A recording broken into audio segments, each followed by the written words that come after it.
padang serai tak ada ayak. Ayak yang tak ada di padang serai ni sekitar 2.5 km keliling. Kita dah cari dah, tang mana pun tak ada. Tang mana pun tak ada. Makna dia dalam Korea padang serai langsung tak ada ayak. Nah, nak pi cari di mana? Nak pi cari di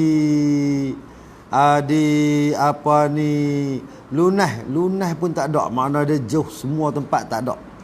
Pakat tak ada belakang ayak. Nah, bila tak ada ayak, nah, tak ada ayak ni dia susah sikit lah. Nah, nak mandi payah, tak ada ayak. Nak ambil wuduk payah. Nah, tambah-tambah nak kena mandi wajib. Ayak tak ada. Nah, tambah-tambah nak kena mandi wajib. Ataupun ada ayak, nak ada air, tetapi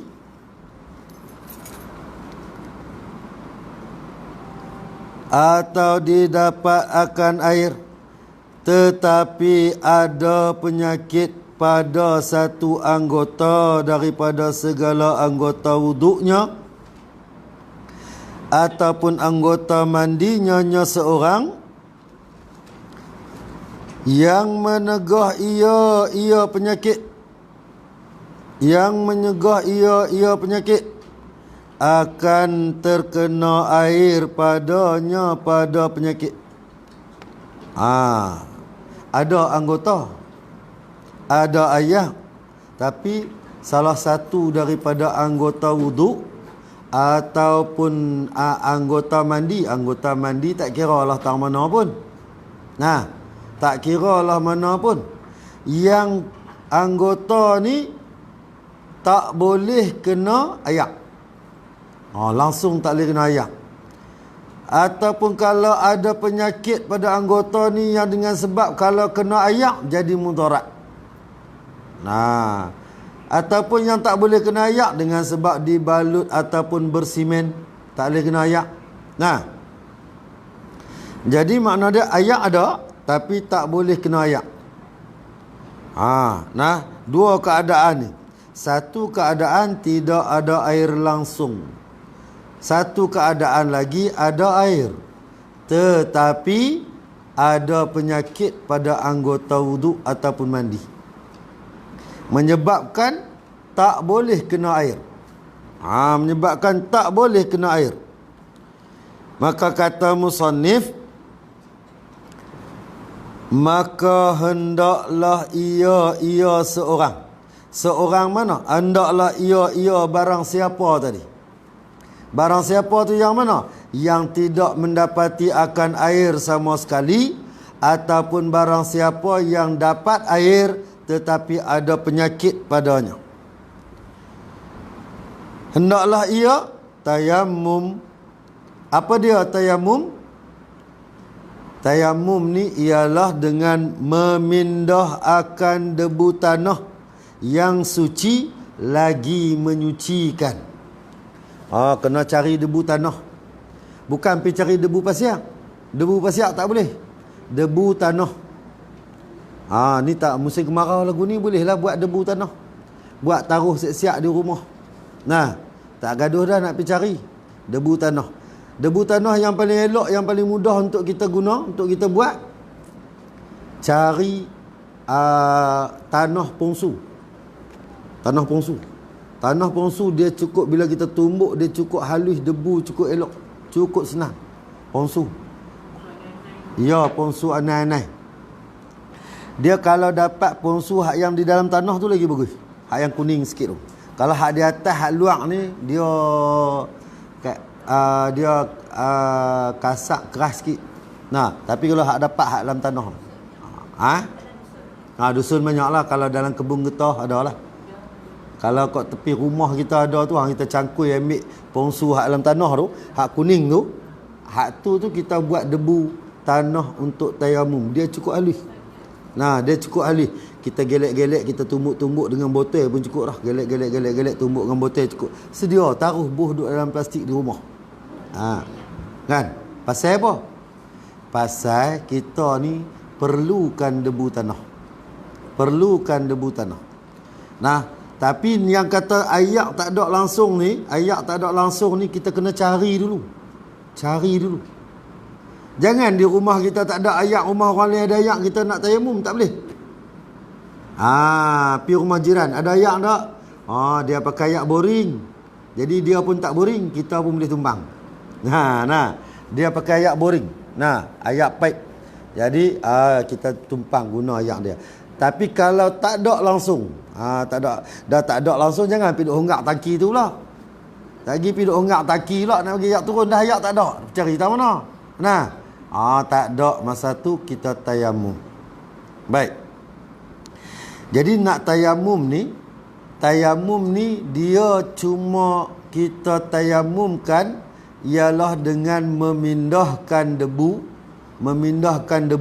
Syarat debu itu debu yang suci, lagi menyucikan, dan debu yang bukan musta'mal. Debu yang bukan musta'mal. Debu musta'mal ni debu yang telah digunakan. Kita guna, dia masuk balik dalam tu. Sapu-sapu di tangan ada lagi, pergi gabui masuk balik dalam tu. Tak boleh. Debu tu tak boleh. Baik. Cara dia memindahkan debu ialah dengan menepuk debu lantalam ke atas lantai ke, ikutlah, menepuk debu, dan waktu mengangkat tangan untuk memindahkan debu ke muka tu, kita niat. Waktu tu niat. Niat ni dengan memindahkan debu bagi menggantikan wuduk, anggota wuduk. Hak ni ganti anggota wuduk ni, dia jadi khilaf banyak. Khilaf tang mana? Ada orang dia berwuduk sampai habis dulu baru dia ganti dengan tayamum. Boleh tak? Contohlah ni, kita nak bagi contoh. Tangan dia berbalut ataupun bersimen. Tangan kanan. Tangan kanan dia berbalut ataupun bersimen. Jadi mulanya dia ambil air sembahyang boleh. Dia basuh muka boleh. Basuh tangan dia boleh basuh sekerak ni. Lepas tu dia basuh tangan kiri, sapu kepala, basuh kaki, baru dia tayamum bagi menggantikan anggota wuduk. Sah atau tak sah? Tak sah. Pasal? Ya, sebab dia tak tertib. Dia kena mengikut tertib dia. Apa dia? Mula basuh muka, lepas tu basuh qadar mana tangan kita yang ada, lepas tu terus tayamum. Nak tayamum lagu mana? Tangan basah-basah. Tak, ambil kain lap. Sediakan kain untuk lap tangan boleh. Lap muka apa semua bagi kering. Kemudiannya tepuk debu, pindahkan debu dengan niat menggantikan anggota wuduk. Dengan niat menggantikan anggota wuduk. Pindah. Waktu pindah tu jangan ubah niat. Kekalkan ubah niat menggantikan anggota wuduk dengan tayamum. Dan buang yang hak di tangan, buang yang di tangan, ambil debu lain, bagi elok-elok, letak pula untuk yang kedua. Kekalkan niat. Dengan bertayamum tadi ni, kekalkan niat. Jangan sentuh dah. Jangan sentuh yang di tapak tangan. Itu tayamum yang betul. Jadi ramai yang dia silap tayamum ni, dia ambil wuduk sampai habis, lepas tu dia tayamum. Tu salah. Ya. Macam mana?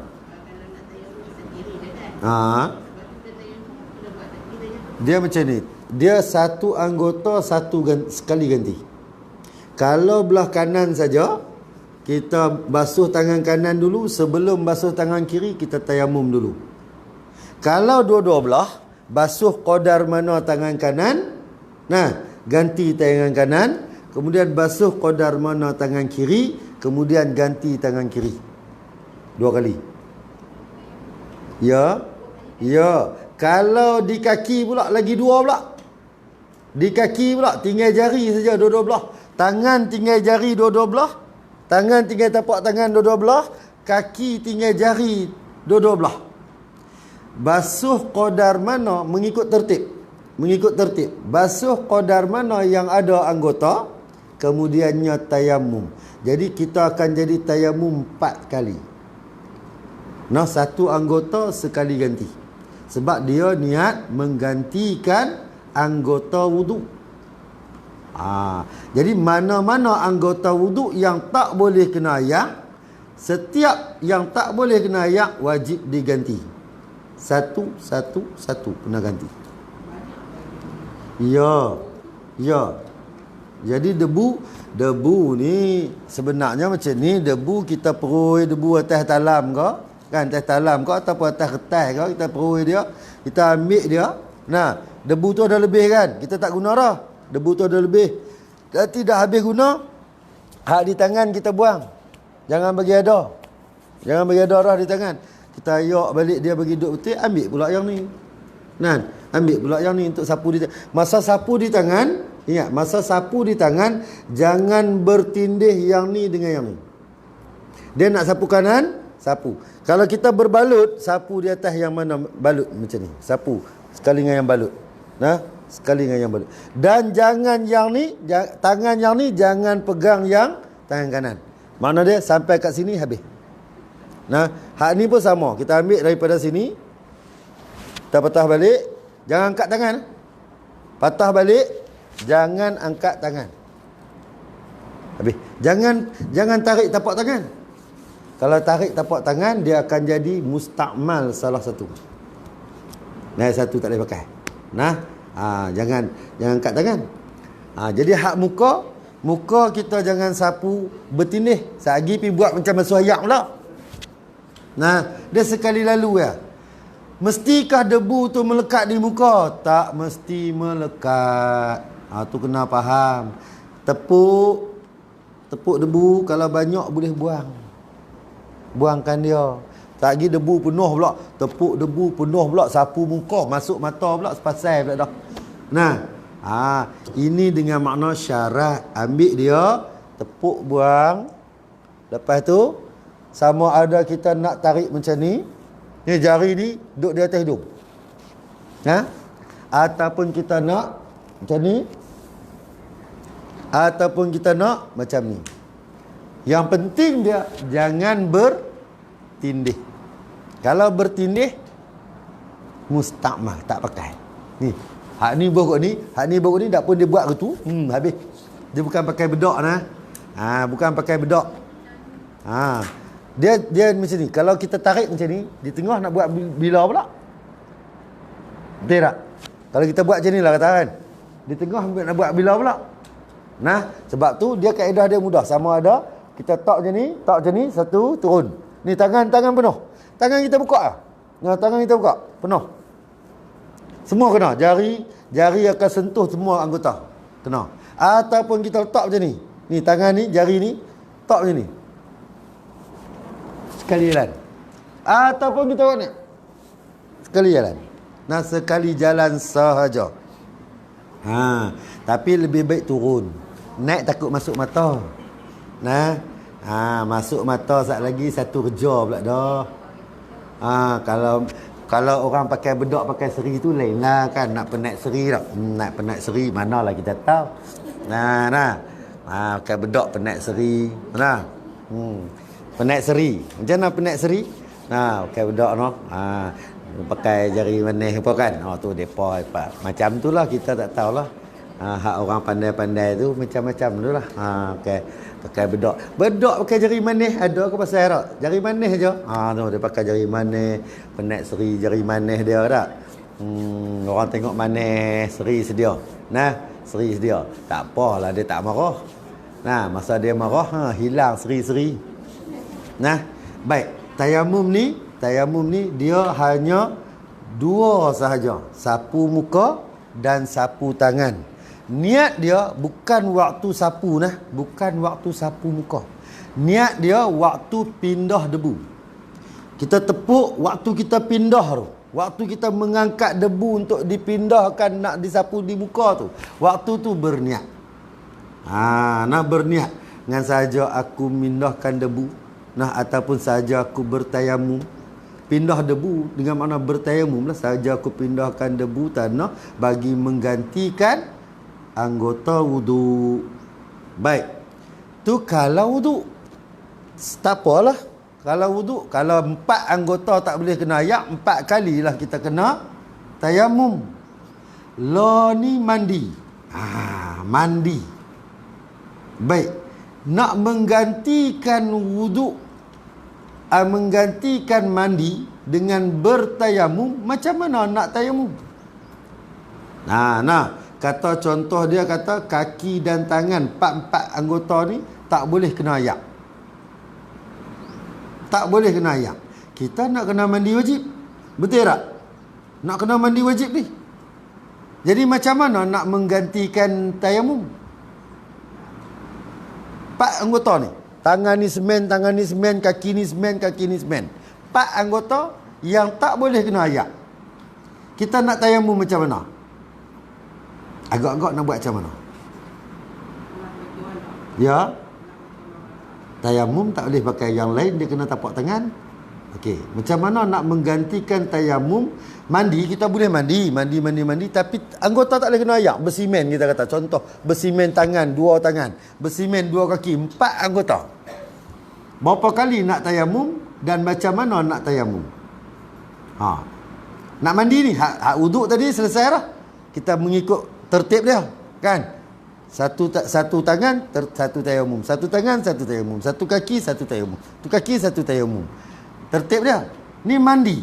Mandi wajib meratakan ayak ke seluruh anggota badan.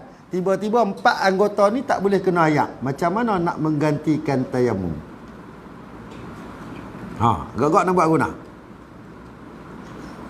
Kalau aku tu jangan ambil ponsu hak kecil-kecil tu lah. Ambil ponsu besar-besar, main tumbuk atas ke lantai. Duduk tumbuk. Buat apa? Guling. Guling, guling belah ni. Baru kena semua tak? Nak buat macam mana ni? Dia 4 anggota yang tak boleh kena ayak. Macam mana kita nak tayamum dia? Baik, tayamum untuk menggantikan anggota mandi, walaupun 4 anggota, hanya 1 tayamum sahaja. Mandi hanya 1 tayamum sahaja. Kita mandi selesai apa semua, kemudiannya kita bertayamum bagi menggantikan anggota mandi yang tak boleh kena ayak. 1 jelah. Semua anggota tak boleh kena ayak. Dia anggota mandi mana? Semua, seluruh badan. Seluruh badan kita ni anggota mandi. Jadi memada dengan 1 ganti tayamum. Tapi wuduk kena setiap 1 diganti 1 sebab dia anggota berasingan. Jadi kita tayamum, mandi tayamum muka untuk ganti dengan niat kita pindahkan ganti anggota mandi. Kan? Habis, lepas tu tangan. Selesai. Gantilah tayamum untuk orang yang mandi. Untuk orang yang mandi. Jangan pergi duk guling teh tanah. Saat lagi dah dia kata mandi kena rata semua, dia pun pergi guling teh tanah. Jenuh. Saya lah main tunggu tengok di depan pakai guling teh tanah. Mandi wajib pakai guling tanah. Apa dia? Macam mana? Ambil apa? Wuduk. Ya. Tadi untuk mandi. Kita kena ambil wuduk. Wuduk kena ambil, lepas tu ganti tayamum. Kena ambil wuduk, kemudiannya ganti tayamum. Dia jadi sebab tu tang wuduk dia yang akan jadi banyak. Tang mandi dia 1 ya. 1 ya. Tang wuduk setiap anggota. Bahkan kadang-kadang wuduk ni, wuduk kita tak berniat di muka. Ni kalau mengaji, kalau kita tengok di dalam kitab Sulam Musabian atau Ayah Cik, dia kata kadang-kadang orang yang mandi yang mengangkat wuduk ni, kadang-kadang wuduk tempat niat dia benar ketika basuh muka, betul tak? Ketika basuh muka. Kadang-kadang orang yang ada penyakit ataupun orang yang dia tak boleh kena ayak, kadang-kadang tempat niat dia bukan di muka. Di mana? Di mana permulaan selepas pada muka. Contoh. Nah, seorang yang muka dia terbakar ke semua. Tidak. Hak lain tak? Muka dia terbakar ke semua. Dia boleh kena ayak tak? Tak boleh kena ayak. Maka dia akan bertayamum dulu. Nah, maka dia bertayamum. Dia tayamum, muka ditutup ni sebab dia muka terbakar kan. Dia bertayamum, sapu di atas dengan syarat. Nah, dengan syarat sapu. Kemudiannya tangan. Habis tangan selesai, baru dia mula basuh, betul tak? Muka dia tak boleh basuh dah. Sebab tutup, muka semua tutup, tak boleh kena ayak langsung. Muka dia tak boleh basuh. Maka berniat wuduk dia pada basuhan tangan. Sebab di tangan dia yang boleh basuh. Dia akan niat di tangan. Dia basuh niat di tangan, niat wuduk. Niat mengangkat wuduk. Jangan bertayamum. Tayamum bukannya niat mengangkat wuduk noh. Sagi kita duk faham tayamum niat angkat wuduk pula. Tayamum bukan niat mengangkat wuduk. Tayamum ialah kita berniat menggantikan anggota wuduk. Ataupun bertayamum kerana untuk mengesahkan solat. Kita bertayamum untuk mengesahkan solat. Bila? Bila kita nak ambil wuduk, ayak tak ada. Ya. Masa kita nak ambil wuduk, ayak tak ada. Ayak tak ada. Bila ayak tak ada, kita hanya bertayamum. Tayamum tu bukan niat wuduk. Sagi piduk niat wuduk pula. Tak betul. Nah, niat apa? Kita memindahkan debu tanah bagi mengesahkan solat. Debu tanah tu menggantikan wuduk. Nah, dia bukan niat wuduk. Sagi piduk niat wuduk pula. Nah, wuduk dengan air, tayamum dengan tanah. Tanah, debu tanah ni ialah menggantikan sahaja. Nah, jadi kalau kita nak semayang dengan tayamum, makna dia kita kena niat bagi mengesahkan solat.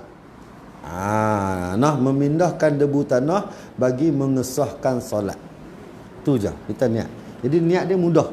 Niat dia mudah je, tetapi bukan niat wuduk. Kalau baca semua daripada atas sampai bawah. Ya, macam tu yalah tamun. Satu sekali je. Daripada atas sampai bawah tak boleh kena ayak. Tapi kena mandi wajib. Letih tak? Tidak. Nak buat macam mana? Maka tayamum dia macam tu juga, sama. Nah, tayamum dia sama, dua saja. Dengan niat menggantikan anggota mandi. kita perlukan Orang. Ya, orang tolong buat. Nah, orang tolong buat. Kita yang niat pindahkan debu. Tu noh. Ya, betul. Menggantikan dengan tayamum tu. Jadi orang yang nak tolong ni tak boleh niat. Yang berniat ialah orang yang nak bertayamum. Kita cuma tolong sapu saja. Dan kita sapu, kita ingat jangan bukan sapu macam bedak dah. Sapu kita senang kita letak yang ni jangan bagi belagah. Satu nirai. Nah, macam ni pun kita letak ni. Kalau belah ni lah, tapak tangan kita letak satu nirai. Dia tak akan belagah dan dia akan kena semua. Selesai? Jangan tekan, sekejap pergi duduk tekan pula. Dah lah debu tanah. Nah, pergi duduk tekan pula. Gagah-gagah muka comel, celak habis. Nah, debu tanah. Nah. Ya? Tak, dia memada tapak. Tak payah tekan. Memada tapak tangan duduk di atas kulit kita ya. Memada sah. Tapak tangan duduk di atas kulit. Tak payah tekan. Lembut saja. Lembut saja bertayamum. Nah. Tapi pasien kita jenis gosok nak buat macam mana? Dia suka juga. Nah, dia suka juga nak kena gosok juga. Kalau macam ni tak sah. Dia tak boleh berulang. Dia tak boleh berulang. Tarik sekali, jangan. Habis tak sah, tayamum tak pakai. Nah, dia tak boleh berulang. Letak je sambil lalu begitu saja, sambil lalu ya orang panggil. Nah, sambil lalu. Ya. Sekali sahaja. Nah, sekali pergi nak ambil buat 3 kali lah macam kat ayat macam ambil wuduk pula. Nah, 3 kali sapu, lepas tu mata tak buka dah. Pasal apa? Debu bersiap penuh atas bulu mata. Debu tanah. Nah, mata tak buka dah. Nah, jadi hak bulu mata panjang tak apalah. Dia duk tangguh atas bulu mata. Hak bulu mata tak ada macam saya, penuh lah mata. Nah jadi sekali. Sekali tu pun hakikat sebenarnya bukan semua debu lekat di tapak tangan. Bila kita tepuk, kita buang dia. Nah, bukan semua lekat di tapak tangan. Ambil yang mana ada di tangan sahaja sebagai syarat yang kita bertayamum. Bukannya suara tangkap main bubuh terus dah. Dua penuh muka. Dah lah kita muka jenis berminyak ni kan. Nah, berminyak ni penuh melekat dah. Nah, tak payah. Tak payah. Jadi, kalau mandi satu tayamum sahaja walaupun menggantikan seluruh anggota badan. Walaupun ganti 5 anggota badan, satu tayamum sahaja cukup dah. Sebab dia mandi. Mandi makna dia seluruh anggota tu adalah anggota mandi. Tapi wudu, anggota dia asing-asing. Asing. Tangan kanan asing, tangan kiri asing. Nah, jadi dia kena wudu, kemudiannya tayamum. Wudu, tayamum. Wudu, tayamum. Ganti-ganti. Nah, tak senang je tayamum. Tayamum. Cuma kena ingatlah. Tayamum bukannya dengan niat wudu ataupun bukannya dengan niat mandi. Tapi niat menggantikan. Kita jarang nak buat tak?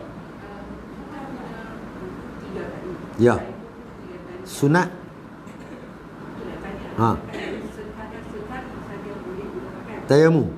Tayamum wajib sekali, tak boleh dua.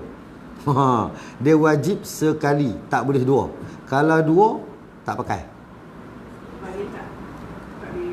Sebab dia tak boleh belagar. Dia tak boleh belagar dah. Dia sekali je. Sekali je.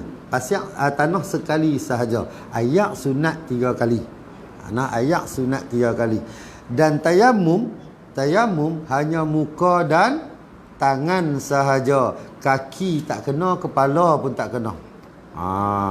Satgi piduk tayamum sapu kepala pula. Kan? Sapu kepala pula, pasiak penuh kepala. Lepas tu kan esok jadi kudih habis. Jadi kudih. Zaman kecil-kecil kan duk main pasiak bawah rumah. Main pasiak bawah rumah. Main pasiak. Piduk cari lepek. Tahu lepek? Cari lepek, cari kutu babi. Kutu babi duk bawah rumah. Betul tak? Orang depa tak tahu, depa orang selatan, kita orang utara dah. Lepek kutu babi duk bawah rumah dah. Kutu babi. Tahu tak kutu babi? Nama dia kutu babi. Dia lembek-lembek tu, yang putih-putih duk main dalam tanah. Bawah lepek, dah bawah rumah lalu dah lah. Kan orang hak duduk dalam kampung dia tahulah. Kerja kita hak tu lah. Jadi setengah-setengah budak-budak kemasai pasal tu, sambil main sambil makan pasiak. Makan pasiak kemasai. Dulu-dululah duduk bawah rumah. Lah ni bawah rumah pun tak ada lah. Tak ada bawah rumah lah. Tak tahu. Kalau dulu ni cukup senang kita nak ambil debu tanah untuk tayamum. Dia di bawah rumah akan jadi debu tanah yang hasil daripada ayam ngubang. Bila ayam ngubang, dia jadi sarang lepek, dia jadi sarang kutu babi. Nama aja kutu babi, bukan babi buang kutu tang tu. Dia jenis dia tu macam kutu babi, lembek-lembek, putih-putih, duk berutu-berutu putih lembek duk dalam tanah. Jadi tu tanah tu, debu tu, yang itulah yang paling sesuai, paling baik untuk kita gunakan sebagai tayamum. Tapi lah tak ada dah. Kecil-kecil, dia kecil-kecil putih. Ya, dia duk keluar tanah tu. Tu. Ada lagi satu, bukan hak yang korek tanah lubang dalam tu, apa ni hak tu, bukan. Ni dia kutu babi, dia kutu. Jadi nak tahu dulu ni tanah dia macam tu lah debu tanah yang baik untuk kita buat tayamum. Lah tak ada dah. Pongsu ada lah, pongsu ada. Tapi pongsu macam duk kata lah kan. Pongsu keras. Ni debu siap dah. Dia sebenarnya debu tu jadi dengan sebab apa? Ayam mengubang. Ayam kan suka mengubang dalam tanah kan. Dia kelupak dia jadi debu. Sebab dia duk mandi dengan debu. Ayam duk mandi dengan debu. Dia kutu-kutu tu duk buang tu lah. Dia mandi dengan debu. Jadi debu tu lama-lama dia jadi banyak. Hasil daripada banyak tu, debu tu akan ada kutu babi dan lepek. Lepek tu lah orang duk mohong orang tu. Mohong orang buang ke sedung.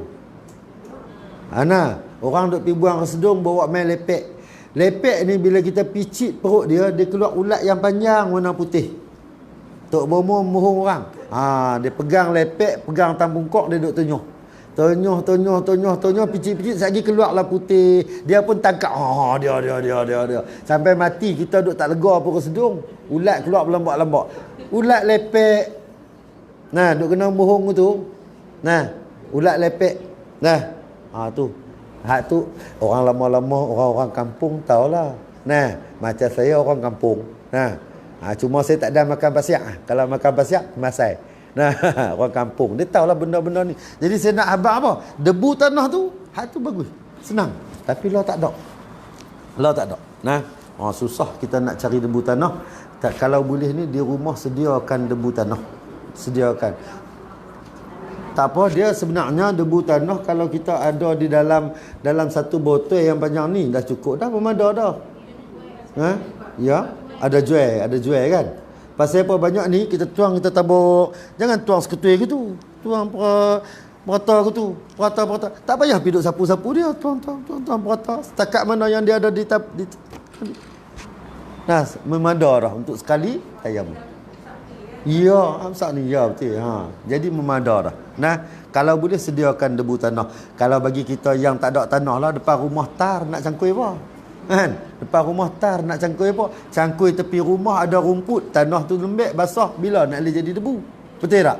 Jadi debu kena sedia. Nah, debu kena sedia. Sebab apa? Sebab zaman sekarang ni zaman yang kita tak tahu keadaan yang macam mana nak berlaku.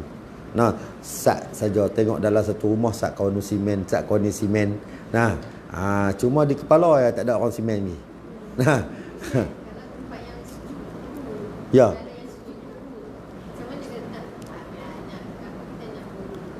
Berwuduk dengan sejuk beku.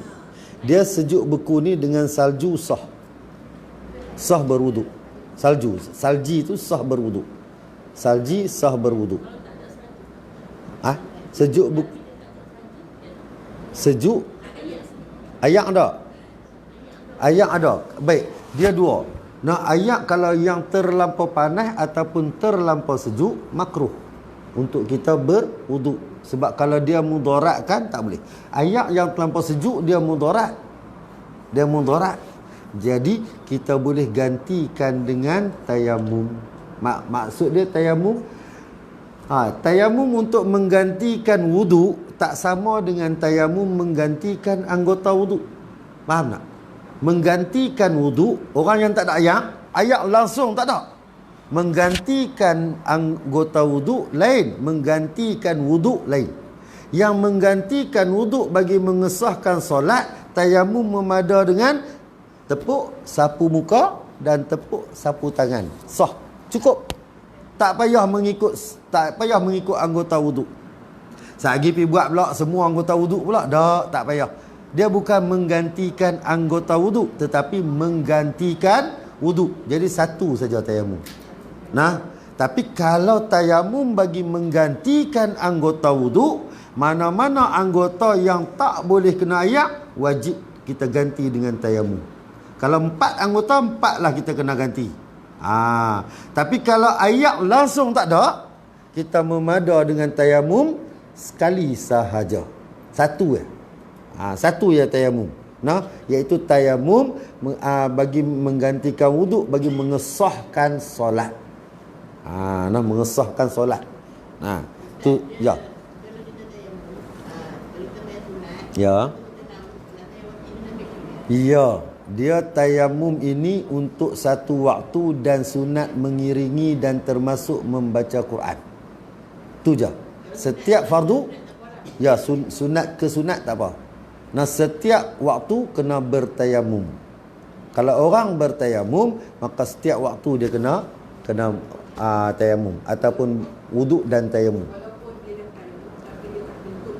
Ya, dia wajib kena tayamum semula. Sebab tayamum untuk satu fardu sahaja. Nah, ganti juga, sama juga dengan menggantikan anggota wuduk, maka dia kena tayamum. Maka bila dia kena tayamum bagi menggantikan anggota wuduk, maka setiap fardu dia kena wuduk dan tayamum. Boleh. Dalam waktu dia, kita semayang sebelum, contoh kita ambil wuduk dan bertayamum, kita semayang sunat qabliyah. Boleh. Kemudiannya kita semayang fardu. Kemudiannya kita semayang sunat ba'diyah. Kemudiannya kita baca Quran. Boleh. Boleh. Jadi sebab tu, kalau kita tengok setengah-setengah orang, dia mentakhirkan. Dia takhir, senang. Jadi dia ambil yang ni untuk semayang fardu ni, habis semayang fardu sekali dia ambil yang ni pula, sekali jalan saja, dua kali wuduk dan tayamum juga, tetapi dia ambil dekat-dekat. Sebab apa? Sebab kita ni dah jadi biasa, bila ada wuduk kita kekal dengan wuduk, kita duk buat sunat, buat ni. Jadi dia nak pelihara, dia ambil hak ujung-ujung, dia semayang, habis fardu ni dia ambil pula hak yang baru, dia semayang fardu yang baru. Jadi dia buat sekaligus boleh. Jadi tayamum ni penting dia untuk orang yang bertayamum, setiap fardu dia kena tayamum. Dia tak pakai tayamum, satu tayamum untuk 5 fardu, tak pakai. Tak pakai, walaupun dia tahan, tak batal wuduk. Kalau dari sudut wuduk tak batal. Tetapi tayamum dia kena ganti setiap waktu. Baik, habis. Dia kena ikut beberapa syarat. Nak ambil syarat dia, kita kena mengaji kitab-kitab yang membicarakan tentang tayamum yang panjang-panjang. Baik. Faslun. Bermula barang yang haram atas orang yang berhadas kecil itu 4 perkara. Apa dia hadas kecil? Hadas kecil ini berlaku dengan 4 sebab. Ingat kan, hadas kecil berlaku dengan 4 sebab. Bila berlaku hadas kecil, maka haram atasnya melakukan 4 perkara. 4 perkara. Pertamanya, haram atas orang yang berhadas kecil. Apa makna berhadas kecil? Tidak ada wuduk, makna dia. Makna dia tak ada wuduk. Jadi apa yang haram atas mereka? Pertamanya sembahyang fardu ataupun sembahyang sunat dan barang yang pada makna sembahyang haram bagi dia berbuat, seperti sujud tilawah. Wuduk tak ada, haram sujud tilawah. Siapa dia yang wuduk tak ada selalu kalau kata dia sujud tilawah? Orang yang mendengar orang yang membaca surah sajadah ataupun 13 surah yang lain. Dia dengar orang baca, dia sunat sujud tilawah. Tetapi haram dia sujud tilawah kalau dia tidak ada wuduk.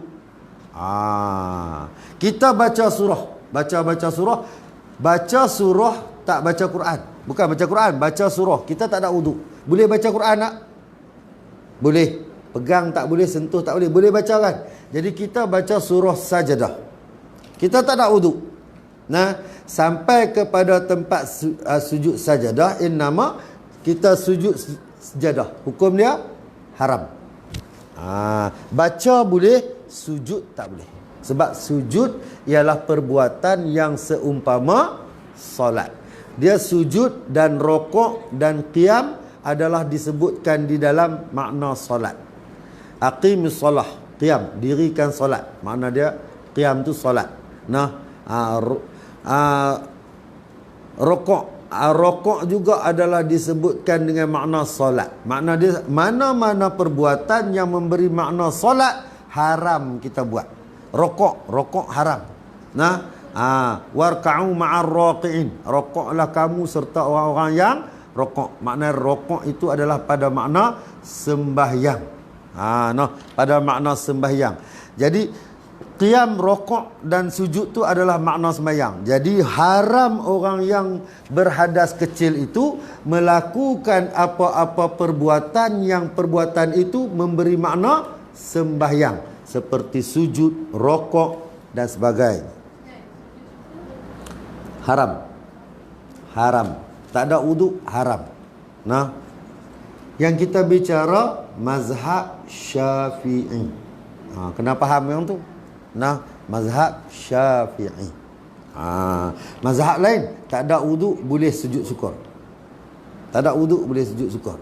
Pasal tu depa main bola pakai luak pendek, skor gol, skor. Nah. Ya. Kita sebab tu kita kena ajak anak kita melazimkan diri mereka dengan berwuduk.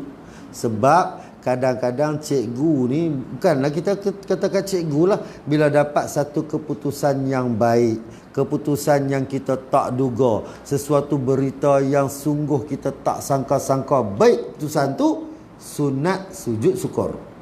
Sedangkan sujud itu adalah makna sembahyang. Kita tak ada wuduk, maka haram kita sujud. Haram kita sujud. Jadi kita ajak anak kita melazimkan dengan wuduk. Sentiasa ada wuduk. Sentiasa ada wuduk. Sentiasa ada wuduk. Sujud tilawah tak boleh. Sujud syukur pun tak boleh. Dan membaca khutbah Jumaat juga haram. Khutbah Jumaat haram. Sebab khutbah Jumaat adalah sebahagian daripada sembahyang. Khutbah raya boleh tak? Khutbah raya boleh walaupun tak ada wuduk. Pasal khutbah raya tidak masuk di dalam sembahyang. Dia tak masuk dalam sembahyang. Sebab tu hanya khutbah Jumaat sahaja. Khutbah dahulu baru sembahyang. Khutbah lain, khutbah raya, khutbah gerhana, khutbah lain, dia khutbah kemudian daripada sembahyang, dia tak masuk di dalam sembahyang. Tak masuk dalam sembahyang. Baik, keduanya yang haram atas orang yang tidak berwuduk ialah tawaf. Sama ada tawaf yang fardu ataupun tawaf sunat. Tawaf fardu ada tawaf apa dia? Tawaf fardu ni tawaf qudum. Tawaf qudum, tawaf apa ni? Tawaf wada, tawaf umrah, tawaf haji, itu semua wajib. Dan tawaf nazar, itu semua wajib. Jadi tawaf apa-apa tawaf yang wajib haram. Begitu juga tawaf yang sunat. Tawaf yang sunat, contoh dia, kita di Masjidil Haram tidak sunat atas kita sembahyang tahiyatul masjid. Dia lebih afdal, lebih sunat atas kita tawaf. Pi masuk tawaf sunat. Tawaf sunat pun haram kalau tidak ada wuduk. Haram kalau tidak ada wuduk, maka tak boleh tawaf. Tak boleh tawaf. Dan ketiganya menyentuh Quran. Sentuh Quran haram. Sentuh Quran hukumnya haram. Baca Quran tak haram, boleh baca. Orang yang tidak ada wuduk boleh baca Quran. Quran terbuka, dia nak baca. Tapi dalam setengah kitab dia kata apa? Haram kalau dia baca sambil dia pegang tunjuk sentuh haram. Dia baca Quran, dia tunjuk, dia sentuh, hukum dia haram. Dia boleh membaca sahaja, tak boleh menyentuh. Tak boleh, haram. Sentuh tu haram. Nak kalih tak boleh. Nak kalih tak boleh sebab dia kena sentuh. Jadi dia boleh membaca Quran tapi tak boleh menyentuh Quran.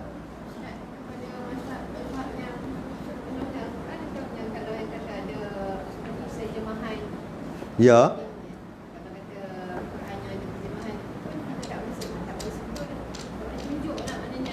Dia kalau kita baca Quran, kita tunjuk yang terjemahan ke kita tunjuk yang ayat Quran? Tak boleh. Sebab dia bersentuhan dengan ayat Quran. Tak kira terjemahan. Dia kena faham, ada orang salah faham. Yang boleh menanggung makna dia boleh bawa Quran. Kita kalau tak ada wuduk, haram menanggung Quran. Makna dia bawa tak boleh, betul tak? Bawa macam ni tak boleh. Haram. Macam ni haram. Nak pegang Quran tak boleh, haram. Tapi kita bawa dalam beg. Yang kita bubuh satu kalau di dalam kitab Sabilal Muhtadin, Syekh Muhammad Asyad Banjari kata apa? Kalau kita bawa Quran, kita orang yang tak ada wudu, bawa Quran di dalam beg, walaupun kita masukkan dengan sebatang jarum, maka dia kosatkan dalam beg kita tu, kita bawa jarum, maka dimaafkan. Boleh. Tu maksud menanggung. Boleh. Kalau tak ada wudu boleh bawa Quran, tapi bubuhlah lain daripada Quran. Dan Quran yang boleh kita bawa, kita boleh pegang, boleh kita menanggung, ialah yang disebutkan dengan Quran tafsir. Quran tafsir bukan Quran terjemah. Faham tak? Biasa tengok ada tafsir Nurul Ihsan, tafsir Jalalain, tafsir Mustika Hadis. Tu tafsir. Tafsir ni dia ada satu ayat yang dia cerita panjang, satu muka surat, tu Quran tafsir. Tu yang dimaksudkan dengan bahasa lain lebih banyak daripada ayat Quran, maka dia tak dihukumkan dengan mushaf. Tu maksud dia. Kalau terjemah satu muka surat, terjemah pun satu muka surat. Tu beza tu. Ya, tu beza dia.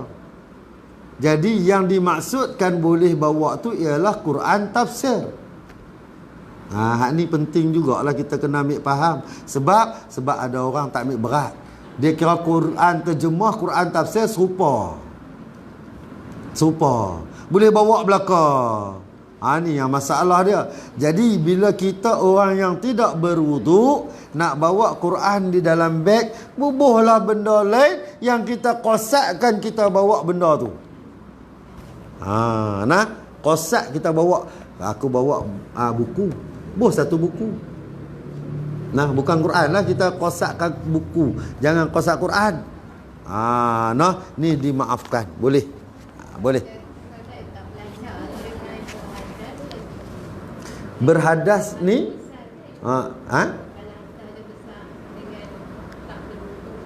lain. Tak berwuduk hadas kecil. Tak berwuduk hadas kecil. Hadas besar ialah perkara yang bersabit dengan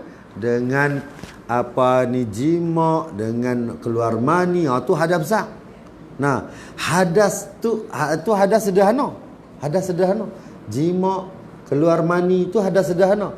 Hadas besar ni, dalam ni nanti kita mengaji. Hadas besar ni ialah siapa dia? Wiladah, orang yang beranak, orang yang nifas, orang yang haid, ni hadas besar. Dia membahagikan dengan 3 keadaan. Satu hadas kecil yang ringan, tempat haramnya. Satu lagi hadas besar, hadas sederhana yang berat sedikit, tempat haramnya. Satu lagi hadas yang lebih besar, yang berat, tempat haramnya. Dia bagi 3. Nanti kita akan masuk. Kita tengok. Jadi ramai di sini ni kita telah mengambil mazhab orang lain untuk beramal dengan kita tak tahu yang kita ni beramal mazhab orang lain. Sampai kalau ni setengah lah ni dia main kata tak apa, orang perempuan haid pun boleh baca Quran. Ni masalah besar. Salah ni. Itu bukan mazhab kita dan bukan yang berpegang dengan dia. Mazhab lain pun ada yang serupa dengan mazhab kita, haram. Haid ni haram.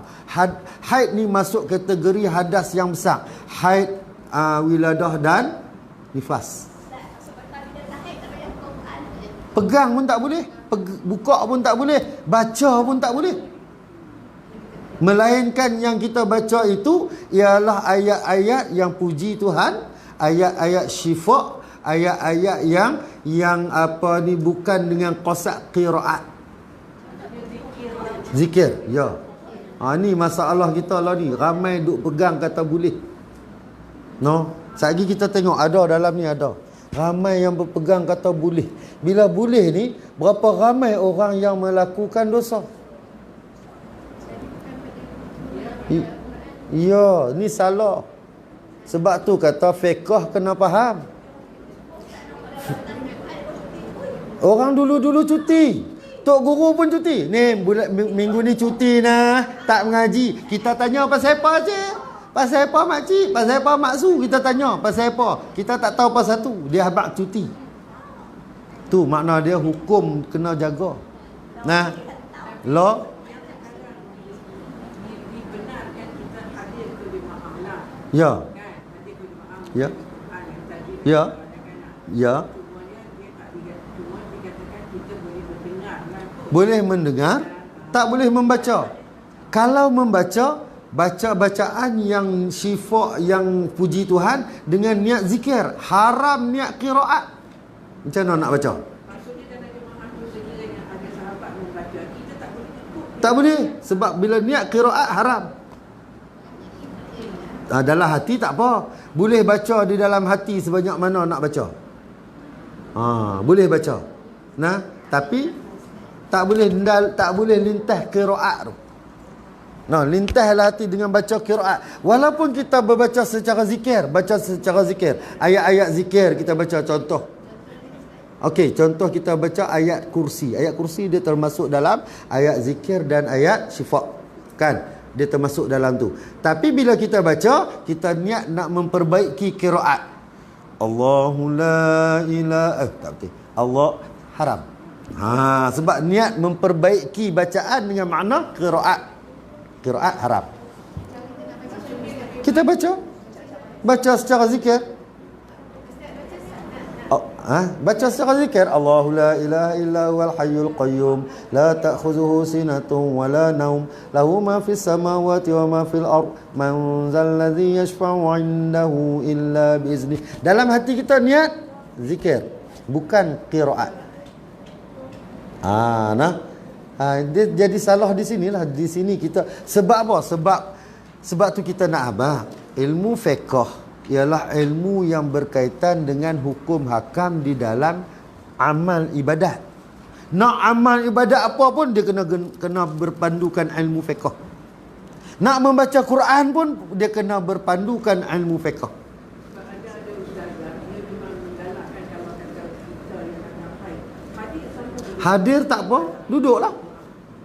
Tapi bila dia suruh baca sekali, kita baca.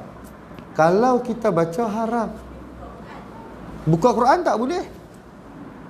Jangan kata apa ni, kalau kita mengaji di dalam kitab yang besar-besar, kitab lama, kita nak baca Quran, kita haid ni dengan niat nak zikir, ataupun kita nak cari satu ayat syifa,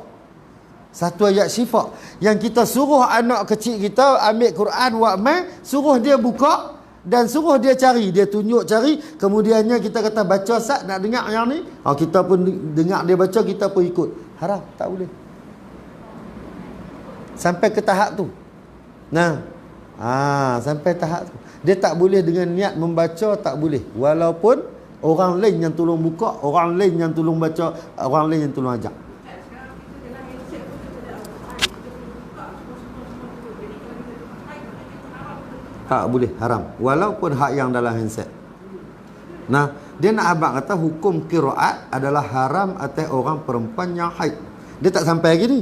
Lambat lagi. Dia ada yang ke sebelah. Dia ada lagi. Dia sebab dia membahagikan kepada 3. 4 ditambah lagi 6 ditambah lagi 3. Kalau tak silap 4,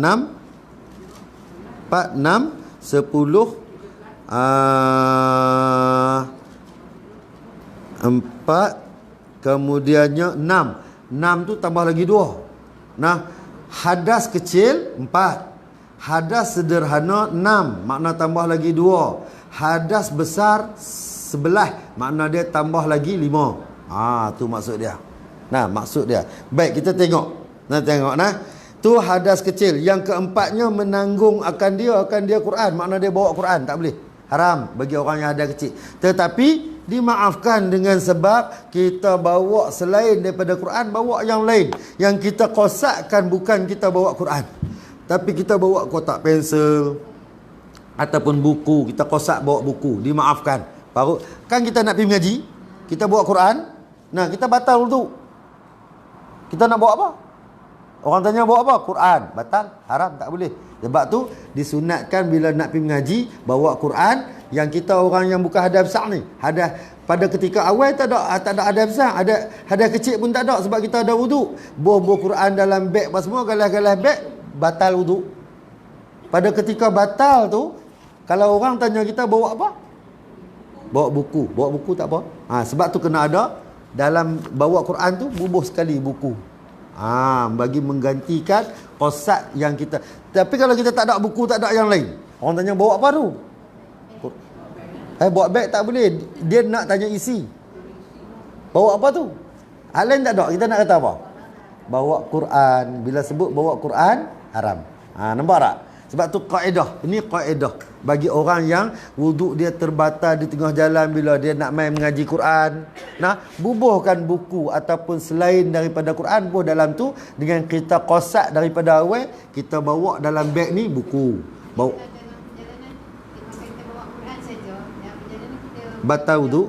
kita kena berhenti ambil sesuatu pun atau Ya, kalau boleh kita cari sesuatu yang boleh menggantikan yang bila kita qasad, ada benar tu. Kalau dalam sabila dia kata walaupun dengan sebatang jarum, dia kena mengganti. Bujam. Bujam, buh bagi menggantikan. Jadi sebab tu kata, sebab tu daripada awal senang. Bila bawa Quran, buh satu buku. benda tu kita nampak macam tak ada apa sebenarnya. Dia adalah ni. Saya syorkan senang. Bagi orang muslimat, bila dia bawa Quran, di dalam beg Quran tu ada satu buku yang lain. Selesai masalah. Selesai masalah. Dia pergi mengaji Quran, dia tak ada wuduk pun, dia bawa beg tu, bawa buku, selesai. Baik. Dan barang yang haram atas orang yang junub. Orang yang junub. Junub ni dengan makna termasuk dalam junub ialah orang yang janabah, iaitu orang yang jima, yang keluar mani. Jima, keluar mani samalah dalam makna junub. Baik. Atas orang yang junub 6 perkara. 6 makna dia tambah lagi 2. Ni yang sederhana.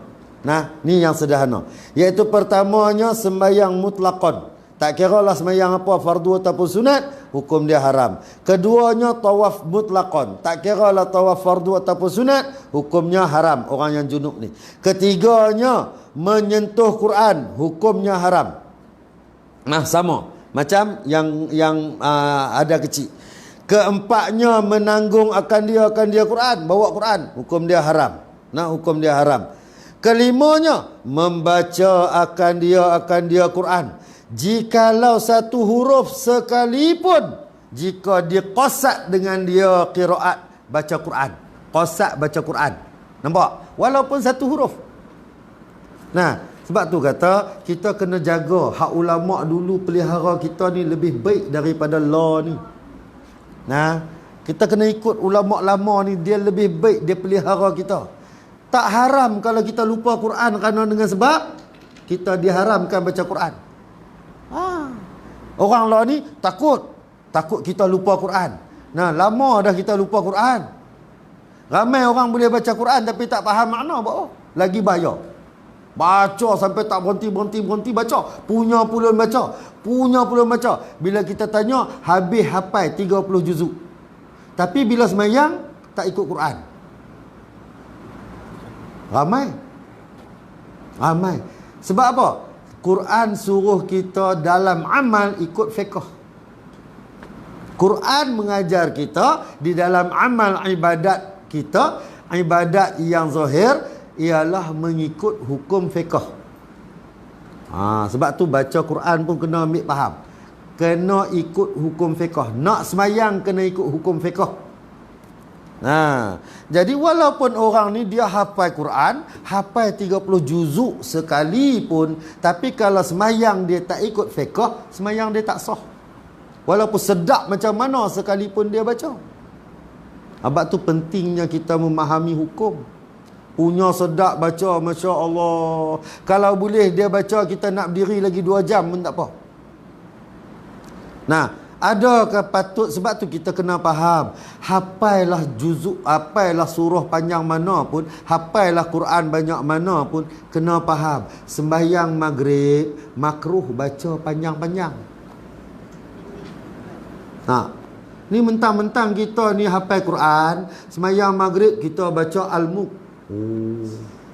Mayang maghrib kita baca surah Sejadah. Salah. Tu kata kena faham kaedah fiqh. Kena faham. Maka semayang Isya pi baca surah lazim lah. Tu kata kadang-kadang kita tak faham. Kaedah-kaedah hukum fiqh ni. Semayang maghrib dia kena cepat. Dia adalah yang surah sunat dibaca surah yang pendek-pendek. Walaupun surah lebih baik daripada ditebuk-tebuk. Surah lebih baik daripada ditebuk-tebuk. Semayang asar sunat dibacakan yang sederhana pendek. Maghrib pendek, asar sederhana pendek. Zuhur sederhana panjang. Sembahyang Isyak sunat baca surah panjang. Sembahyang subuh sunat baca surah panjang. Dah. Dia jadi ni fiqh. Jadi kena dahulukan fiqh walaupun kita ni hafal Quran. Jadi duk terbalik lah ni, jadi terbalik. Jadi terbalik. Jadi terbalik, habis jadi terbalik. Jadi rugilah kita. Dia tengok baik. Di sini bukanlah saya nak kata ini adalah kitab yang Tuan Husin Kedah tulis ni yang dirujuk daripada kitab-kitab muktabar yang besar. Haram membaca Quran walaupun satu huruf bila kita berjunub. Walaupun satu huruf. Ini junub, berjanabah, orang yang keluar mani ataupun jima'. Nampak? Satu huruf pun haram. Tiba-tiba haid boleh baca Quran. Sebab tu kata kena faham elok-elok. Jagalah. Baik kita pelihara diri kita daripada melakukan dosa yang pada dosa tu nampak kebaikan. Nampak baik tapi dosa. Rugi. Ini adalah yang sederhana, iaitu bila sederhana. Yang kelimanya membaca akan dia Quran jikalau satu huruf sekalipun jika diqasad dengan dia bacaan itu qasad bacaan Quran, makna dia qiraat. Qasad qiraat, hukum dia haram. Dan yang keenamnya ialah berhenti di dalam masjid. Kadang-kadang letih dah lah ni, letih. Dia kalau kita mengaji ni dengan tok guru tua-tua, apa dia masjid? Satu bangunan yang bila orang tanya apa dia? Masjid. Kecuali di dalam bangunan tu orang tanya apa dia? Tu jamban, tu tandas. Masjid belakang. Lo ni satu bangunan, yang ni bukan masjid. Dia buat siap-siap lagu tu. Saya pernah tegur satu tempat, saya kata kalau yang di depan tu hukum dia masjid, siapa yang akad nikah, orang yang ada haid apa semua akad nikah di situ, makna dia hukum dia haram sebab dia masjid. Dia masuklah masjid, dia duduklah masjid, dia berhentilah masjid. Depa kata apa? Yang depan tu kami tak iktiraf sebagai masjid.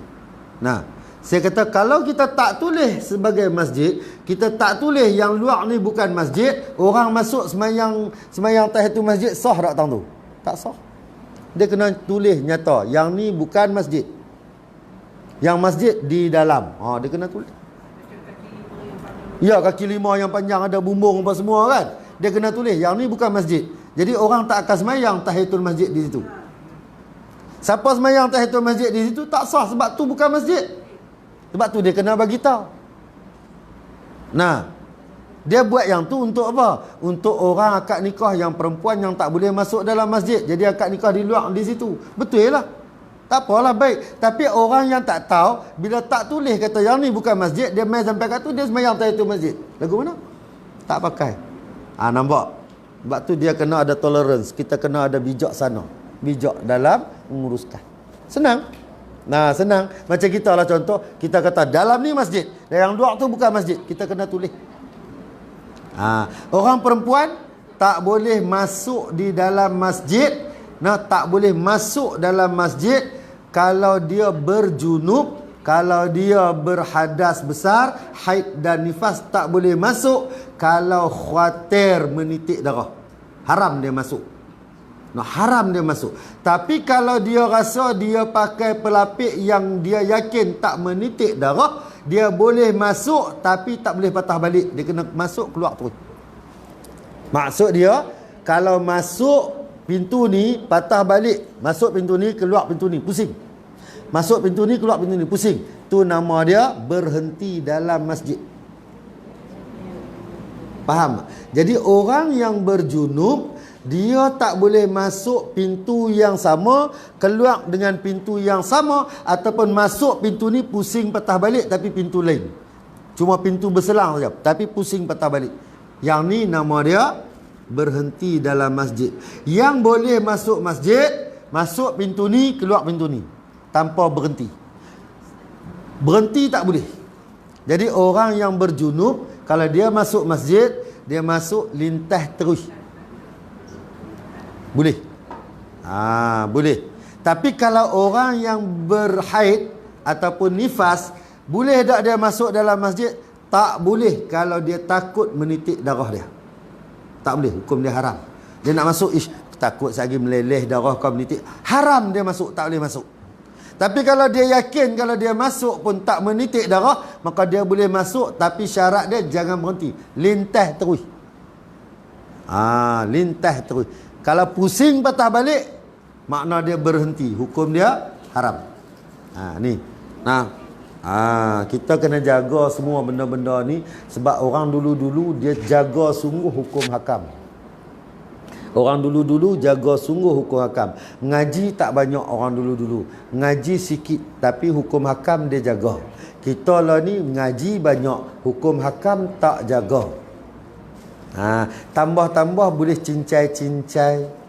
Cincai-cincai. Benda ni berlaku banyak, merata berlaku. Terutamanya kita tengok hak yang hadas besar pula. Hadas besar. Dan barang yang haram atas orang yang haid dan nifas. Haid dan nifas, bila ada nifas, bermakna dia orang yang wiladah, orang yang beranak. Jadi orang yang haid dan nifas itu sebelah perkara. Yang 6 tu serupa yang di atas. Pertamanya sembahyang mutlaqan, yang keduanya tawaf mutlaqan, yang ketiganya menyentuh Quran, yang keempatnya menanggung akan dia Quran, yang kelima membaca akan dia Quran, yang keenam masuk ke dalam masjid. Jika takut menitik darahnya, hukum dia haram. Kalau dia tak takut menitik darah, makna dia yakin kalau dia masuk tak menitik, harus boleh masuk. Ketujuhnya berhenti di dalam masjid. Berhenti ni dengan makna kona pusing patah balik. Masuk pusing patah balik termasuk dalam makna berhenti. Bukannya berhenti cokoh tu dah. Masuk pusing patah balik, tu berhenti. Masuk kau ni pusing pikut tu. Masuk pusing patah balik tu makna dia berhenti. Baik, lagi kesembilannya haram. Kedelapannya haram atas perempuan yang haid dan nifas berpuasa mutlaqan. Puasa apa pun tak boleh. Puasa sunat tak boleh, puasa nazak tak boleh, puasa apa pun tak boleh. Hukum dia haram. Tang puasa boleh tahan pula tak? Nampak? Tang semayang, haram semayang, boleh tahan pula. Semayang wajib tak? Wajib tak? Puasa wajib tak? Tapi bila dikatakan haram puasa, haram semayang, kita puasa tak? Kita semayang tak? Baca Quran sunat ke wajib? Sunat. Tapi bila diharamkan baca Quran, kita baca ke tak? Baca. Tu kata kita ambil hukum yang terbalik. Nampak tak? Hukum terbalik. Hak yang wajib Allah Ta'ala kata haram, tetap kena tinggal. Ini yang sunat, bila Allah Ta'ala kata haram, kita kata boleh. Itu pelik. Jaga hukum, kita kena jaga tu. Waktu pelik kita. Benda baca Quran tu sunat. Nak ambil uduk untuk orang yang haid, haram ambil uduk. Nak ambil uduk buat apa? Nak ambil uduk nak buat apa? Mana boleh dia berhadah? Dia berhadah besar, ambil uduk ada kecil. Mana lepas? Tak lepas. Kena cerdik. Tak jadi mana? Wuduk tu hadas kecil. Kita hadas besar. Hadas besar tak lepas nak pimik, hadas kecil nak bagi lepas nak tambah. Tidak. Sebab tu kita kata kena cerdik. kena cerdik. Yang sunat berwuduk ni bila kita telah suci, kering, berwuduk untuk mandi. Sunat. Masalah ni tak ada sunat dah. Tak ada sunat ambil wuduk nak apa? Saya nak tidur dalam keadaan wuduk. Wuduk apanya kita hadas besar? Ha tu no. Tak cerdik. Tak cerdik. Nak ambil wuduk nak buat apa? Baca bismillah niat qiraat pun haram. Nampak tak? Walaupun satu huruf, hukum dia haram. Kalau baca bismillah dengan niat qiraat, hukum dia haram. Nak ambil wuduk baca bismillah tak? Ustaz, kalau kita niat betul-betul macam tak bisa tak dia kat dalam sini. Dah tak ada siapa yang nak ni. Kita nak dibaca. Tak boleh salah. Sebab kita niat untuk membetulkan macam yang Niat qiraat tak? Tu maksud dia. Kalau niat qiraat haram. walaupun dia salah Kita tak boleh perbetul dengan niat qiraat. No, kita kena habaq saja kat dia. Baca tak betul tu, kita jangan baca. Kita tak boleh. Sebab apa? Bila kita perbetul makna dia niat qiraat, tidak. Bila kita perbetul bacaan bermakna kita niat qiraat. Bila niat qiraat hukum dia haram. Jadi kita habaq dia tu, baca tu salah perbetul balik. Tak suruh berhenti tak apa. Dia orang yang belajar membaca walaupun kokak, dia dapat pahala bagi dia baca. Belajar membaca. Jangan suruh berhenti, tak boleh. Jangan suruh berhenti. Baca tak apa. Tapi perbetulkan bacaan. Kokak, baca. Bacalah, tak apa. Dapat pahala. Daripada macam saya tak baca langsung. Nah. Tu sebab tu saya bila saya tu soalan saya nak abang kata kita kena cerdik lah. Nah, orang yang berhadas besar ambil wuduk untuk apa? Itu maksud dia. Hadas besar ambil wuduk untuk apa? Nak tidur dalam keadaan wuduk, sedangkan kita berhadas besar. Terangkat dah hadas. Ya, untuk orang perempuan. Ya, cuti tahun nak cuti bulanan orang Allah Taala bagi ni khas untuk orang perempuan. Sebab apa? Orang perempuan ni kerja dia teruk daripada kecil sampai dia mati. Sampai dia mati. Kerja dia teruk. Allah Taala bagi waktu rehat untuk dia. Syarat dia, orang perempuan senang syarat dia, taat. Tu syurga lah tu bagi orang perempuan, taat kepada Allah. Nah, berapa kita nak mengatasi hukum? Mudah kan?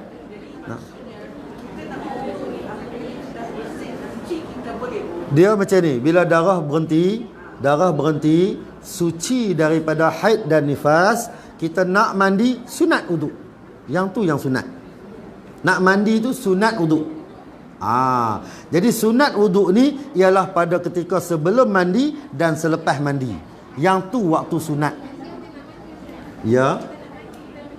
Ya, sunat berwuduk sebelum mandi. Ya, syarat dia suci. Syarat dia suci. Wuduk kita tak terangkat lagi selama mana belum kita mandi. Ambil wuduk tadi, wuduk kita tak terangkat lagi selama mana kita belum mandi. Tapi sunat berwuduk dahulu sebelum mandi. Pasal apa sunat wuduk sebelum mandi? Kerana nak memudahkan meratakan air pada tempat yang anggota wuduk. Ustaz yang macam kafar ke dan cara dia pun Dia kena jaga dah dalam hukum fiqh, kena jagalah. Kita sebab tu kita kena tinggikan pengajian ilmu fiqh ni. Dia ada usul fiqh. Dia ada ke tempat-tempat yang mengharuskan contoh macam orang mengajar kafar, mengajar sekolah, tempat yang mengharuskan mereka untuk mengajar ayat-ayat Quran ni, dia kena faham bila sampai kepada waktu dia haram membaca ayat Quran, dia ajaklah secara syifa dengan niat bukan qiraat. Boleh kan? Boleh. Sebenarnya boleh dengan niat, syarat dia bukan qiraat. Ni yang dimaafkan. Syarat dia bukan qiraat. Kalau ada qiraat, takut khawatir kita menanggung dosa dengan sebab kita berniat membaca Quran hal keadaan kita ni berhadas besar. Takut dosa.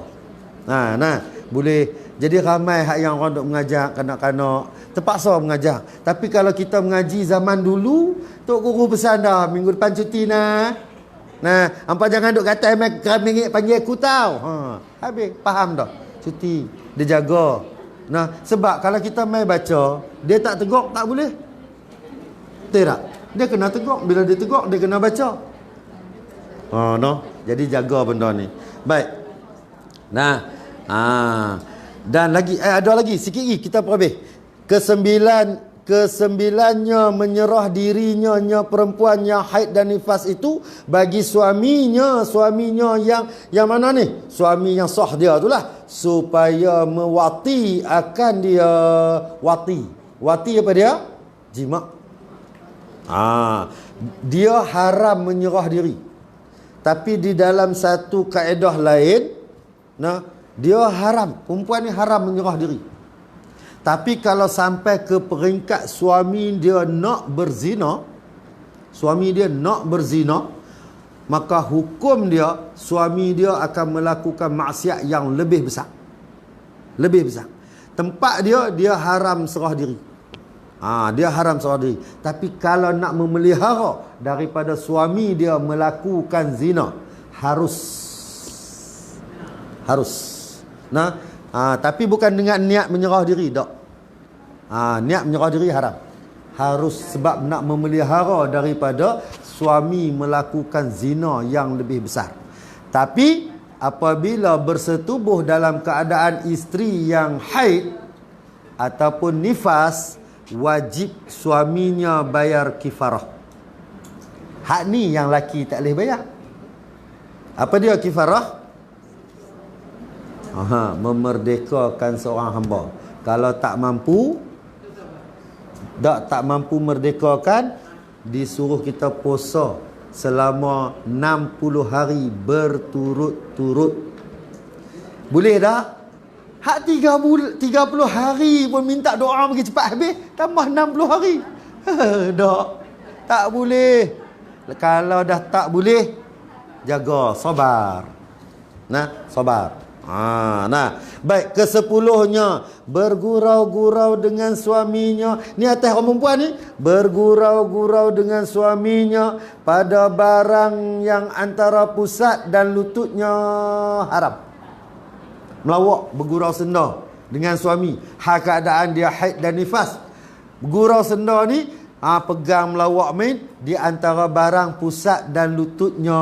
Tak kira lah pegang punggung ke, pegang apa ke, hukum dia haram. Haram ni kena kat perempuan. Dia tak boleh bergurau senda dengan suami dia. Jangan duk pergi melawak dengan suami dia. Al-maklumlah suami zaman moden, zaman lama. Orang lama dengan orang moden tak sama. Jaga. Bergurau senda, hukum dia haram kat perempuan ni. Ke-11-nya ialah niat mengangkat hadas besar. Nampak? Hukum dia haram. Ada haid, pergi mandi, niat nak angkat hadas besar, haram. Kalau hadas besar pun haram angkat niat, macam mana nak pergi niat hadas kecil? Tu sebab tu saya kata kena cerdik lah kita ni. Sebab apa? Haram niat mandi. Dia, sebab tu orang perempuan apabila dia hadas besar, haid dan nifas, dia wajib periksa bila kering. Maksud dia kena periksa di sana, masih ada warna ataupun tak ada warna. Kalau suci, baru wajib mandi. Selagi ada warna walaupun kelabu, haram mandi. Jadi kalau dia mandi niat mengangkat hadas besar, niat tu hukum dia haram. Kalau ada warna kelabu lagi. Setiap sejam dia kena cek sampai tak ada warna, putih, bersih, berseri. Gunakan putih kapas, putih, bersih, berseri, baru mandi. Jangan main pakai kering dah, boleh mandi dah. Tak boleh. Wajib yakin dia sudah suci, baru boleh mandi. Sebab apa? Sebab antara tempat haram dia niat mengangkat hadas besar. Nampak tak? Jadi dia kena yakin suci baru boleh mandi. Ini 11 perkara yang diharamkan ke atas perempuan yang haid dan nifas. Faslun fil istinja'i. Nah, ini satu fasal pada membicarakan istinja, yakni bersuci ataupun menghilangkan najis. Wallahu subhanahu wa ta'ala a'lam. Dah, bukan semua orang tak betul-betul belaka. Kadang-kadang pendapat-pendapat ustaz mengikut kitab yang dia faham. Faham? Dia mengaji kitab, dia mengikut. Saya tak mengatakan semua orang tak betul dah.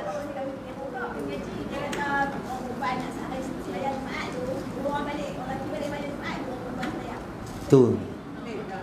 Orang perempuan ni dia boleh sembahyang sebab dia tak diwajibkan sembahyang Jumaat. Orang lelaki yang kena tunggu orang lain habis Jumaat baru dia boleh sembahyang. Ya, sembahyang lah. Sebab orang perempuan dia tak wajib sembahyang Jumaat. Bila masuk waktu, Zuhur atas dia. Tapi pasal apa yang suruh tunggu orang balik Jumaat? Sebab yakin masuk waktu. Bila balik Jumaat tu, yakin dah masuk waktu, sembahyang lah. Yakin dah masuk waktu, lambat lagi tak? Dah lambat lagi tak tak? Jadi orang lelaki yang tak sembahyang Jumaat, dia kena tunggu. Orang lelaki yang tak sembahyang Jumaat, dia kena tunggu. Sebab dia diwajibkan sembahyang Jumaat. Tiba-tiba dia tak sembahyang Jumaat, dia nak sembahyang Zuhur. Dia kena tunggu orang habis Jumaat baru dia boleh sembahyang Zuhur. Musafir, orang yang tak kira lelaki ataupun perempuan, apabila dia musafir, syarat dia nak dimaafkan daripada sembahyang Jumaat ialah dia kena keluar sebelum subuh. Kalau dia keluar selepas subuh, walau di mana saja dia sampai, wajib dia sembahyang Jumaat bila masuk waktu. Dia tak sembahyang Jumaat, haram. Orang lelaki. Nah, dia kalau keluar lepas sembahyang subuh, dia sembahyang subuh habis baru dia keluar. Nak pergi mana? Dia nak pergi ke Johor Bahru. Dia nak tolak selepas subuh. Maka tang mana tempat dia sampai, dia wajib sembahyang Jumaat. Kalau dia lalu atas highway, waktu highway tu dah masuk Jumaat, masjid tak ada, haram. Dia kena keluar jalan yang mana dia boleh jumpa masjid untuk dia sembahyang Jumaat. Ini nanti ada akan sampai insya-Allah.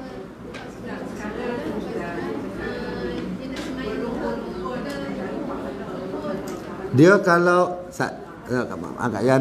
kalau dia keluar sebelum subuh, dia dimaafkan kalau tak sembahyang Jumaat. Syarat dia di dalam musafir.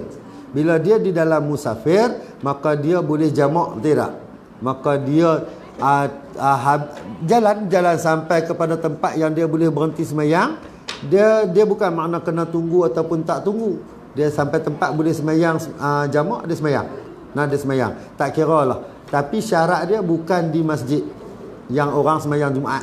Bila berhenti tempat orang sembahyang Jumaat, dia sembahyang juga Jumaat, walaupun dia dimaafkan tak sembahyang Jumaat, dan dia dibolehkan jamak. Ya.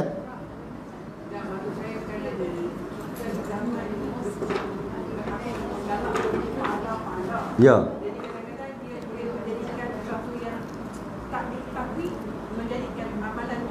Ya, amalan jadi tertolak dengan sebab jahil dan dengan sebab kita mengikut salah jalan. Iyalah, sebab dia berapa ramai yang baca kitab yang lama? Kan? Berapa ramai yang baca kitab lama? Tu yang penting. Kebanyakan semua kitab baru. Bila kitab baru, dia datang fiqh yang baru. Bila datang fiqh yang baru, dia akan beramal dengan fiqh yang baru, yang kadang-kadang fiqh baru ni menyalahi fiqh yang lama. Kan? Jadi kita, sebab tu saya tak salahkan semua ustaz-ustaz dah, tak salah. Dia mengikut fiqh yang baru. Kadang-kadang fiqh yang baru datang dengan fatwa yang baru. Jadi cuma maslahah ni kita nak kena jaga, sebab kita mengikut mazhab. Kadang-kadang fiqh yang dibawa datang tu tak mengikut mazhab, dia campur mazhab. Tu kadang-kadang. Jadi tak semua tak betul. Tak semua yang lama ni sahaja betul. Ada yang lebih baik daripada yang lama. Tetapi kita ambil mana yang kaedah saya senang. Kita nak beramal, kita mengaji kitab apa? Kitab tu lah kita beramal. Kitab tu kata macam tu, kita beramal kitab tu. Itu dia ada kelebihan dia. Ni kita dok hak semayang ni mengaji kitab ni, semayang tu mengaji kitab tu, amal tu mengaji kitab ni. Tok guru ni, tok guru ni, tok guru ni, tok guru ni semua berbeza-beza. Jadi tak ada satu pegangan. Dia kaedah dia satu pegangan, satu kitab fiqh yang kita beramal. Orang tanya hang beramal kitab fiqh mana? Oh, kami kitab fiqh nipis ya, dia tu simpian. Cukup. Ada. Belajar Al-Quran, dia disuruh kita belajar banyak guru sebab Quran banyak qiraat. Quran banyak qiraat. Tak ada semua kita pilih tok guru mana pun a'udzubillah semua tak betul dah. Tidak. Dia banyak qiraat. Jadi satu perkara tok guru jangan menyalahkan guru yang lain. Sebab guru lain qiraat lain, guru ni qiraat ni. Qiraat banyak, kaedah baca banyak. Tiba-tiba hang baca tak betul ni, hang mengaji kat siapa? Oh, tak boleh. Ada guru yang bacaan dia tebal, ada guru yang bacaan dia nipis, ada guru yang bacaan dia sederhana. Sebab tu kata kaedah kita mengaji fiqh, mengaji Quran, mengaji apa pun, banyak guru bukan untuk kita perbandingkan, tapi untuk kita pertambahkan ilmu. Untung. Nah, ni dok ngaji tok guru banyak, hak ni tak apa sedap, hak ni sedap, hak ni tak apa betul, hak ni betul. Tak boleh. Nah, kita untuk pertambahkan ilmu. Jadi perbandingan ilmu kita bukan untuk kita nak hak orang tu tak betul, orang ni tak betul. Bandingan untuk tengok hak mana yang bersesuaian dengan kita, yang muktabar, yang kita boleh ikut. Hak tu penting. Nah, wallahu alam. Nah, sekali orang nak semayang, kita balik. Nah, orang tak azan lah. A'udzubillahi samii'il 'aliim minasyaitonir rajim. Ustaz, satu lagi. Saya ada ni, nanti saya tinggal kat tilah kutipan untuk bacaan tahlil, baca Quran dan buka puasa. Daripada 3 orang tok guru yang bagi kat saya. Nah, Pak Teh Dabung dan Tuan Guru Haji Rahim Ulu Bakar dan Tuan Guru Haji Bakar Batu Besar. Ni 3 tok guru saya yang saya duk ngaji jugalah, duk ikut depa bagi kat saya, suruh saya kutip. Jadi kalau ada siapa-siapa nak, saya tinggal kat T lah. Nanti boleh buatlah untuk tahlil dan sebagainya. Wallahu a'lam. A'udzubillahi samii'il 'aliim minasyaitonir rajim. Bismillahirrahmanirrahim. Alhamdulillahirabbil alamin wassalatu wassalamu ala asyrafil anbiya'i wal mursalin wa ala alihi washabihi ajma'in. Allahumma iftah 'alaina futuhal 'arifin bihikmatik wanshur 'alaina rahmatak wa zakkirna ma nasina ya zal jalali wal ikram. Allahumma faqihna fid din wa 'allimna ta'wil. Allahumma ij'alna minal muslimin waj'alna minal mutatahirin waj'alna min 'ibadikas salihin ya muqallibal qulub tsabbit qulubana 'ala dinik wa 'ala ta'atik wa 'ala ma'rifatik wa 'ala maghfiratik. Subhanaka inna kunna minaz zalimin. Subhanakallahumma wa bihamdika asyhadu an la ilaha illa anta wa nastaghfiruka wa natubu ilaik. Bismillahirrahmanirrahim. Wal 'ashr innal insana lafi khusr illa allazina amanu wa 'amilus solihati wa tawassaw bil haqqi wa tawassaw bis sabr. Wa sallallahu ala sayyidina Muhammadin nabiyyi ummi wa ala alihi wa sahbihi wa baraka wa sallam. Walhamdulillahi rabbil alamin. Amin ya rabbal alamin. Taqabbalallahu minkum minna wa minkum taqabbal ya karim. Wassalamu alaikum warahmatullahi wabarakatuh.